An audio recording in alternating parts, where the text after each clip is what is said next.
Today we're going to take a look at something a little bit on the wild side. Now, if you've come across this video, it's most likely because you were searching YouTube for the Stealth Arms Platypus. And if that's the case, this is the right video for you. What I've decided to do here is something a little bit more outrageous than I've ever done on any gun project I've had before. And that's mainly because there are so many incredible options that are available to you on the Stealth Arms website. To call this gun custom is a bit of an understatement. Forget the fact that what makes this gun most special is the fact that it accepts these Glock 17 magazines. So now you have a wide-body 1911 that takes the world's most reliable and one of the least expensive magazine options and puts it all together in what is really the perfect package. You've heard people joke on the internet for a lot of years that Glock needs to make a 1911 because you've got a lot of people that love the 1911 platform. They love that incredible single action trigger, the accuracy, all of the great attributes of this legendary design, but they weren't crazy about the reliability issues that have cropped up on many of them. And that's regardless of how much you've spent. You could go out and buy an incredibly expensive custom and still have issues, especially the ones that are hand fit with very, very, very tight tolerances. My good God, you get a piece of pocket lint or a grain of sand in the rails and it would just lock up and not be reliable at all. So by having these incredibly reliable magazines, it takes a lot of the reliability issues out of the equation. So you've got a gun that you know is going to feed reliably. You just got to hope the rest of it works reliably. It's going to extract and eject, and the slide is going to operate properly. And that's something that, honestly, Stealth Arms has done very, very well. If you've done any amount of research, which I'm assuming that you haven't seen one negative review on this gun yet. Now, I know when I was doing my research, that worried me just a little bit because you got to wonder at that point, is it all hype? Is it really as good as everybody keeps saying it is? I mean, nothing has a perfect track record. You can go out there right now and search out Glock 19s, and you're going to find guys that have had reliability issues with Glocks. It's not often, but it is there.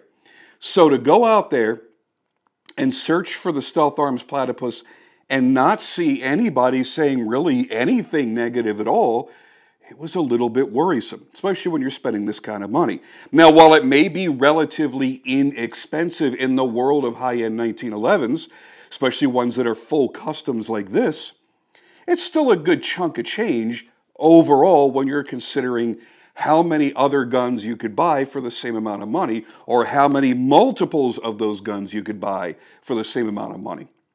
So if you're used to only buying polymer striker fired guns for $400, $500, $600, this is probably not going to be the gun for you. But if you know that buying into a nice custom 1911 is going to run you almost always far in excess of $2,000, then this is right up your alley. The thing that surprised me the most about this, to be honest with you, is the degree of customizability, if that's a real word, that you can apply to this gun. Now, I'm not talking about just the crazy Cerakote that you can do, and we will get into that, but the fact that you can choose the length of your dust cover. I decided to go for the full length. If you want to go a traditional round trigger guard or do what I did, which was the square, which, by the way, makes it damn near impossible to get a holster for it. You could choose single-sided or ambidextrous thumb safeties. You can choose the type of trigger shoe that's on here. I think there's 3 or 4 different choices. And you can choose, if you want a bushing barrel or a bull barrel. Back when I bought mine, you didn't have that option, and that is a big deal. And the way that I'm going to be going in the future is all in the bull barrel bushingless designs. And you could choose from a lot of different grip textures, as well as multiple different slide designs with different shapes and with different slide cuts. There's a lot going on here. And then once you've chosen all that, you get a chance to pick, well, do I want to go mild or wild? Now you can go just simple, plain, all black, and they even have some ready to ship at some point under their in-stock tab. However, what fun is that? Then you're just going to make it look like everything else on the market. Let's face it, for the base price of $1,400, that puts you at or just a little bit below what you're going to buy a Springfield Prodigy for. And this is a far, far superior pistol. If I chose to go all black and not really embellish a lot of different things, I can have this full custom made with this incredible trigger, with this incredible, glass smooth action,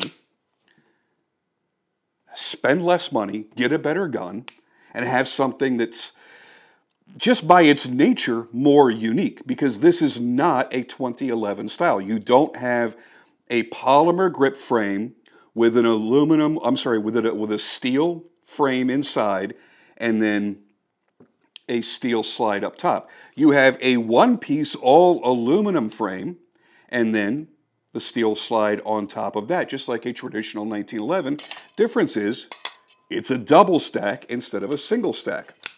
So the Widebody 1911 that was really birthed by the Para Ordnance pistols way back when in the 90s has evolved into this. And this is far, far better because I've had quite a number of those Paras over the years, and I'm a lot happier with this. So let's get into it. Let's talk about the ridiculous color palette that I chose, because I am a product of the 80s. I am a child of the 80s, and I got my Crockett and Tubbs here to give you an idea that, yes, this is not some ridiculous clown motif. This is a 1980s Miami motif that I wanted to replicate in this gun. And while I really don't own anything that has any pink in it at all, I love it up against the two different grays and the teal. It really speaks to me. Now, let's get up close and personal and compare this to a couple of other guns in my collection to give you an idea that I don't always go so in your face and obnoxious with my builds or even the stock guns that I own. But this one was just too fun to pass up.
And yes, as I mentioned before, I do realize how utterly ridiculous and over the top my particular theme is, but I absolutely love it.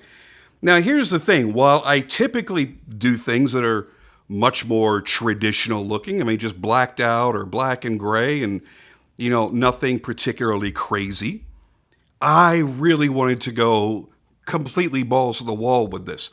And it makes for a wonderful juxtaposition up against other 1911s and 2011s that I have in my collection. And While every gun I have is special to me for some reason, this is a little extra special, and that's fun. Let's get that out of the way.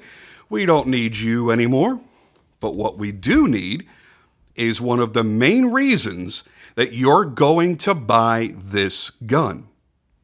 And that's the fact that it takes Glock 17 magazines. So I do want to start there because that really is the big deal about the Platypus. It doesn't matter what custom choices you decide to make on it. Every single one is going to take Glock magazines. Now, a lot of people are probably scared when they hear that and go, oh, is it going to have that ridiculous Glock grip angle that I really don't like so much?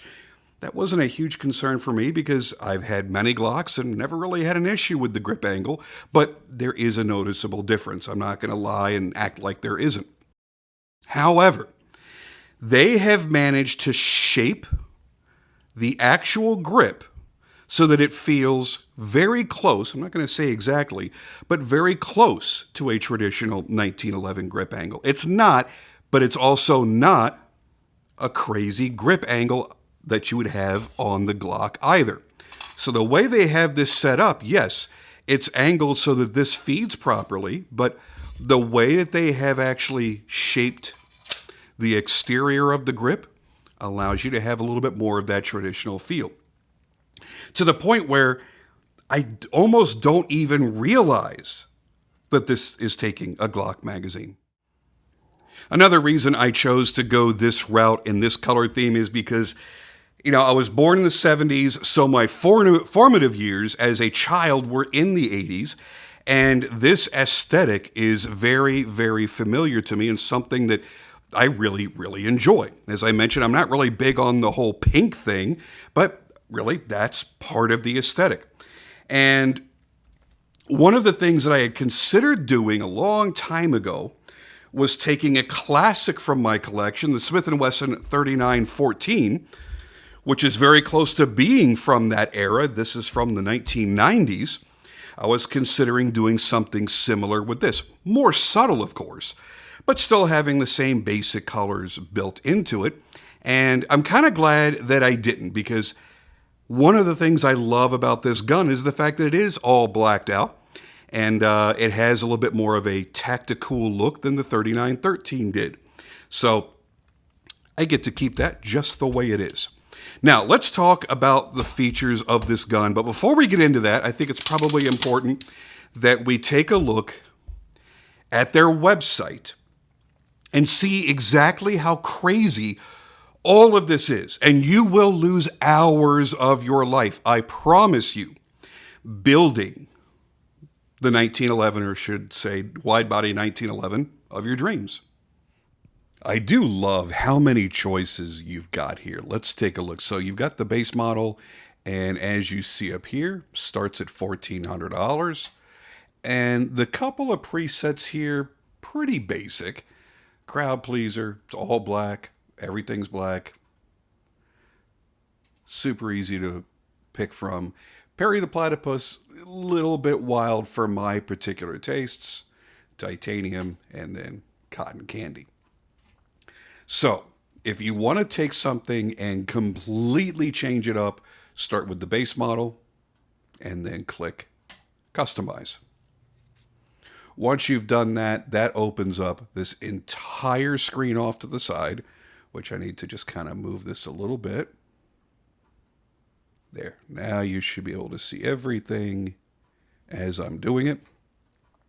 So there's your base model gun. You can spin it around. You can look from pretty much every angle. So 9mm is automatically selected, and you choose between the government length 5-inch slide or the commander length 4 1/4, which is what I did. Standard frame or tactical. Tactical gives you the Picatinny rail. Trigger guard round or square. Dust cover standard, or the way I did it, full length extended. And then you can begin your customization in the Cerakote if you want to. Or you can just keep on scrolling down, go down into the grip. So your grip style, you could do the chain link like you see here. 3-finger groove chain link, 3-finger groove checkered, or their new prickle. This was not available yet back when I ordered mine. And then the prickle with the 3-finger groove, which that looks really comfy, but I've got to wonder, is it going to be as restrictive to hand sizes as the Glocks were? Now you can click extra aggressive and you can go nuts, and it gives you the warning that the regular prickle is already more than most people can stand, and if you go into the extra aggressive, you're probably not going to like it at all. But they do offer that option in case somebody does want to shoot competition with this and they need the absolute grippiest frame possible. Now you can keep going, go down to trigger. Standard 3-hole, there's your McCormick style 3-hole. Skeletonized, straight, short curved. I went for the straight, that's been my favorite. But if we're going to do maybe a more traditional build here, we'll do with the old Chip McCormick 3-hole. And then you could choose your trigger weight. What I chose for mine was 3 to 3.5 pounds. You've also got the 4 pound. Then you have the competition, 2.5 to 3 pound. Let's do that just for giggles.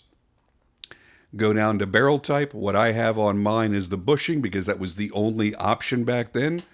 Now you have a target crown bull barrel option. And then you could do threaded or unthreaded. Obviously, you can't do a threaded bull barrel. It's going to take you back to bushing.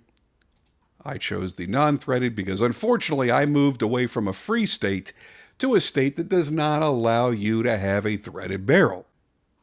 Barrel finishes. Let's see if we can get a better angle on this. The raw steel, which is more brushed.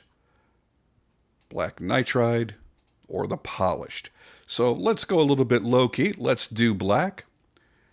And we're going to go back up here, make sure we've got bull barrel, recoil spring plug finish. For right now, it's going to be black nitride, unless we decide to do something a little bit different. Slide style. Here's one of the biggest character changes you can make. Classic, chain link, dual, which is going to give you the dual window cuts, or the trident. Trident is what I did. Trident gives you the tri-cut slide. So you have 1, 2, 3 flat surfaces, and then the 3 cuts, or 3 windows. Now you get to choose your optic cut. You want no cut at all. You know you're just going to do open sights. Delta Point Pro, Aim Point Acro, 407K RMRCC, or the SRO RMR. Again, you can start playing with your slide finishes and stuff there, but we're going to skip on down to sight types. Fiber optic, white dot, or no irons at all. And we'll go back to the fiber optic. Sight height standard, low, or high. So if you really feel the need to co-witness with your optic, you want to choose the high.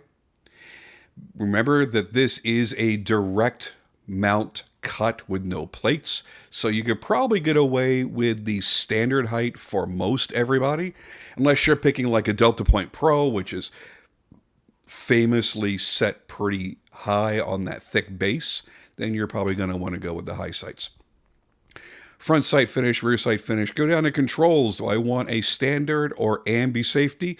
For carry, I like a standard. I don't like ambi because it's too easy for something to hit this side of the pistol while it's holstered and then swipe the safety off. But if you like ambi, there we go. And then everything else is going to be finish options. So let's build one out here for a little bit of fun. Frame color.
And that's all done, and we are at 1995 as it sits, which I think is a pretty darn good deal. And what it's going to do is it's going to save your designs under this tab, and you're going to want to create an account so it will save them. I'll give you a warning though, every time I go to save mine, they'll save for a couple of weeks, and then I go back and they're gone. They have disappeared, and that is infuriating if you have spent hours like I have. I had 5 designs all built out that I was ready to go. I was just going to start clicking order when I was ready to buy more, and I can't do that. Now I have to rebuild them. So that's kind of a pain in the butt. So anyway, there is how you build it out on the site. This does add a lot of time to this video, unfortunately, but I felt it was important for you to see just how much work you can put into your gun to make sure that this is a 100% custom-made pistol just for you. Nobody else is going to have one identical to yours. Gotta love that. So as you see, there are a myriad of choices that you can go through. And let's talk about a few of them in case you're going to be building one out on the website and you're trying to think, well, do I really want this option or that option, or this option or that option? How is that really going to turn out? One of the things that I was worried about was on my color palette, I was worried that the Cerakote options that I chose would be kind of shiny or wet looking. And I really wanted this kind of matte finish to everything. And as you see, everything came out exactly how I wanted it, because you don't get to dictate that. All you're doing is you're simply choosing the color code, and you get to see that color code applied to the configurator to see what it's going to look like. But, you know, the lighting can't be rendered perfectly. You can't tell which colors are going to be glossy, which colors are going to be more matte. You just don't know until it arrives. So I'll tell you one thing. I breathed a sigh of relief when I opened this up at my FFL and I saw that everything was exactly how I had it in my head. I also love the little details, like if you choose a different color to highlight the sides of the grip safety. I mean, look how perfectly executed that is. Another big deal that I think that they execute extraordinarily well is the backfill colors. So if you choose whatever color you want for your thumb safety and then backfill with a contrasting color, it actually comes out really, really good. Same thing for the slide release and even down to the mag release. Super cool. Look at the detail on the trigger. So I chose to go with the flat trigger. I love flat triggers. I love how they shoot, love how they feel. And here you can backfill a different color if you want. The inside of the trigger can be a different color. I just chose to go with the corresponding gray. And then the shoe itself, you can pick a color. So you've got 3 different color choices that you can do on one single trigger shoe. Really, really wild.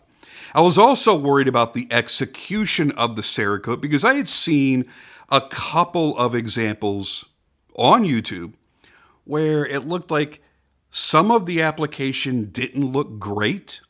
And I would have to say it's probably just due to maybe the wear of that particular gun as that YouTuber was shooting it or carrying it or doing whatever they were doing. Because mine, the color everywhere, the Cerakote application everywhere is perfect. The only thing that I would change was a personal choice that I made that I really just didn't think through properly. And that's the fact that if you take a look here, I'm going to try to give you the best view that I can. Having the front and rear sight the same color was a shitty idea. Because as you're trying to aim, everything's the friggin' same. So if I had this to do all over again, and I may end up just redoing this myself, I'm going to take this rear sight and make it matte black, just because it's going to work out better. Now, I actually have an EPS carry that I have laying around that's destined to go on this, so it's probably not going to matter all that much. But here's the thing. When I first got this in, and I wanted to go test fire it, I didn't want to wait a whole day. I didn't want to bring it home, put the EPS carry on there, and then give it 24 hours to let the Loctite set. I wanted to shoot it, so I did. And this was so wonderful, just shooting iron sights, that it didn't bother me at all that I didn't have the red dot on there. And I'm a real red dot whore. So yeah, I chose to have the low iron sights done, and then knowing that I was going to be using an EPS carry, I had it cut for the K-type hollow sun, and this should drop right on. If not, I mean, there's adapter plates, but I mean, it should fit without any issues whatsoever. So yeah, there's so many ways to customize this. It's dizzying. It's ridiculous, as a matter of fact. You could choose what color you're going to have in the word platypus, what color for stealth, and what color for arms. I mean, everything. I chose the polished barrel, and I'm sure people are going to wonder, how good is the barrel polish? Well, it looks pretty damn good. Now, mine has been fired, so you're going to see little marks at the bushing lockup area, so don't take that into account. What I can't show you, because I just don't feel like taking the damn thing apart again, is the mirrored ramp. The polishing that they did on the feed ramp of that barrel not only looks flawless, like not a ripple, but feels smooth as glass. They did an excellent job. Another thing they did an excellent job with is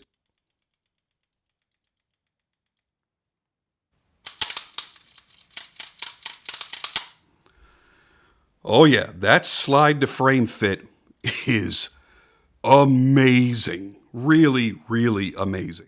So we've talked about the customizing experience. We've talked about the crazy choices that you can make. Again, you could go mild or wild. You can choose from one that's in stock.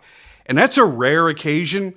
You could check 5 times a week and you might luck out one day and see one, and probably not in a configuration you want, that's in stock and ready to ship. If you're not looking to spend a whole bunch of money, do it. Because the base price on these is $1,400 or $14.99. I forget. I'm sorry. And mine ended up being $1970, which is funny because I went with a 1980s theme. So mine was 1970, so just a shy under $2,000. When you factor in everything, including the FFL fee that you're going to pay at your local retailer, yeah, you're in this for $2,000. Is it worth $2,000? Oh God, yes. Because what are you looking at in that price range? You're looking at the Oracle Arms 2311 I just showed you. You're looking at most Springfield Armory single stack 1911s, TRPs and such. That's a couple of $100 less. There's a lot of choices out there for $2,000. But in a high capacity 1911, there's not a ton. So you got the Springfield Prodigy, right? You're going to pay $1,500 for that. And they're not wonderfully reliable. They're not bad, but there have been a lot of negative reports. This, go look, see how many negative reports you come across. This is lighter weight. This has a slimmer frame. So for somebody with smaller hands, it's going to be even easier for you to shoot this gun. The trigger is basically a light switch. Here it is on, off. Absolutely zero creep and zero over travel. Take another look at this. Try to get the hammer in the frame as well. So there's your take up. It's very, very minimal. You're right there. Boom. I'm trying to do it as slowly as possible because anybody could just slap it and go, oh, look how great my trigger is. No. Go as slow as possible. Apply that pressure. Here we go. It's crisp. It's clean. And it's sexy. Another tactile thing that I love about this is how positive the thumb safety is. Now, it's a little soft going off. But when you're worried about, if I got that safety activated, you feel it and you hear it. It is a little bit softer as you're smacking it off, but it's not the worst in the world. It's not a terrible feeling. I felt Colts that were a lot, actually you could just call them mushy. This still has a positive feeling. It's just not as positive as the engagement. Disengagement, a little soft. Engagement, snappy, audible, tactile. Really done well. I love the slide cuts that were done in here. That's partially why I picked the polished barrel option, because I wanted to see the barrel through there. I am considering maybe sending this out to somebody like Monsoon Tactical and doing some porting in there. I'm not entirely certain what I want to do because the gun shot so well for me that I don't know that I really want to even port it. It's been so enjoyable on the range. I did have a couple of hiccups, and it's only fair to discuss that. But I realize how difficult it is to just say that and then not demonstrate it by going and doing range footage. I had a couple of instances where some people will consider this to be a category 4 malfunction, where it's unresolvable. So I think just during the break-in period, maybe the extractor was a little tight and it was slowing things down, and right as it was going into battery. Not the type of malfunction where it was a failure to feed that you could smack the rear of the slide and make everything okay. It acted like it was in battery, but it wouldn't do anything. And you're pulling, and there is absolutely no way you can budge this. So I had to find something hard on the range and not have the range safety officer freak out. And then, I guess I could just do it on this. Jam it. I mean, jam it as hard as you could on that object to just unseat that round. That happened twice to me in my first range trip. Out of about 150 rounds. It was really strange. It's not something I can ever recall having in the past. And to be perfectly honest with you, with so many polymer striker-fired guns in my collection now over the past, say, 20 years, I'm really not used to breaking in a gun anymore. I'm used to pulling a gun out of the box brand new, shooting it and having zero malfunctions, and going about my day. But as I think back to the many 1911s and Browning high powers that I've had in my lifetime, break-in was always a part of that. That's the way it was. And you're going to expect a few issues in that first 1 to 200 rounds, maybe even the first 500 rounds, depending on the quality of the gun. But beyond that, this thing has been an absolute dream. The accuracy is ridiculous. And a lot of people have demonstrated that with range footage on their videos. The fit in my hand, I wear a size large, every now and then size extra large, motorcycle glove, and it fits me so good. I get just the right amount of my support hand on there. I'm not overlapping my fingers where I'm over gripping like I would on like a P365.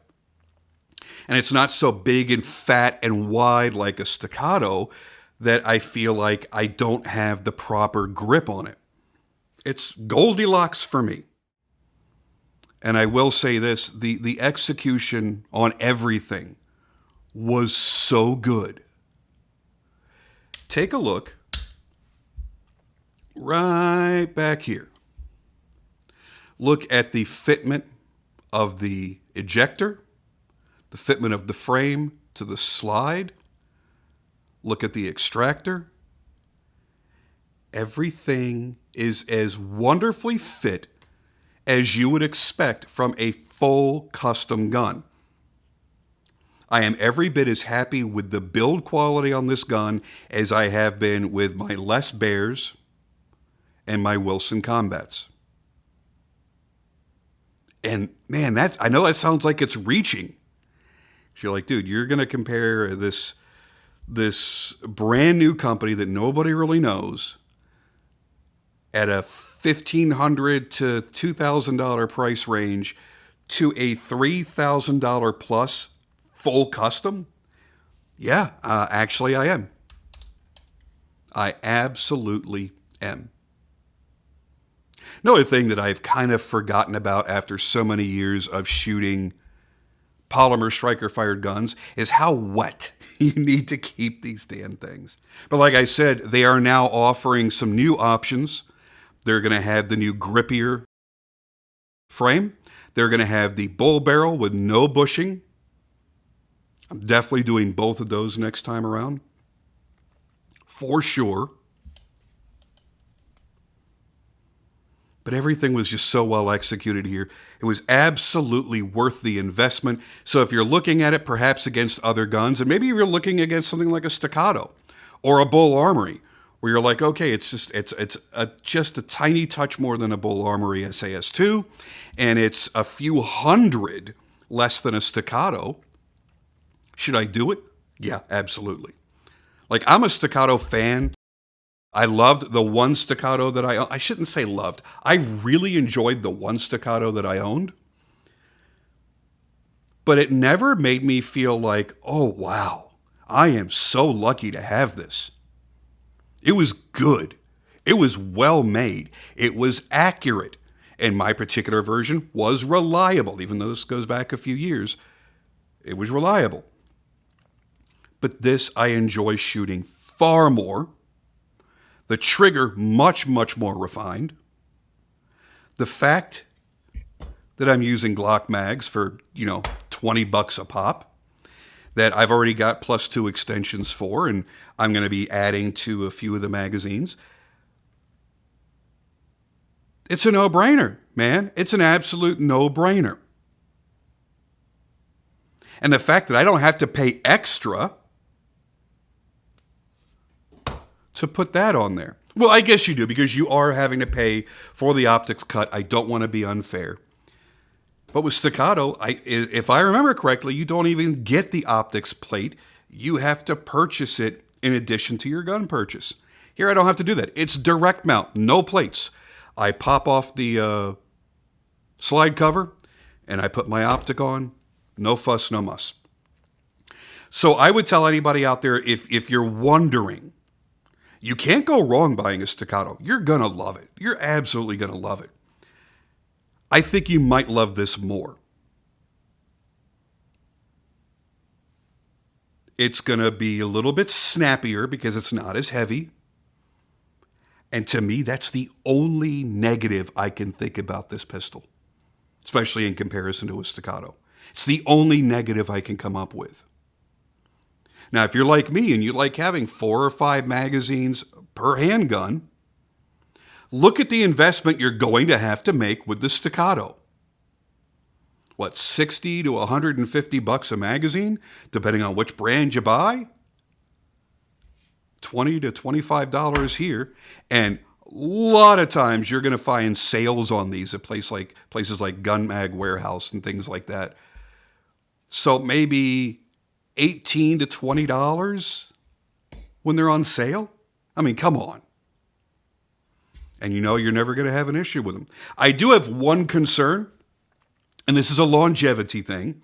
I remember when I first bought my Glock 43X, and the Shield S15 mags came out. A lot of you know where I'm going with this. In order to use the steel the aluminum S15 magazines, you had to switch out your polymer magazine catch to the metal one. So you had the metal on metal contact.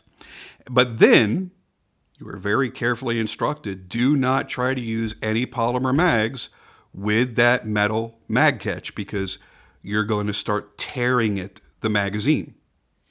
And it's not going to be as reliable. So I have to wonder, what is going to happen here? Metal mag catch on a polymer magazine. And while it's easy to say, well, these are magazines are cheap enough, you can just keep buying more and more.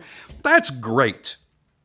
If you discover the issue when you're unloading the gun for dry fire practice, or you're loading the gun at the range to go plinking and have fun. The time that you don't want to discover that is when you draw it out of your holster to defend your life.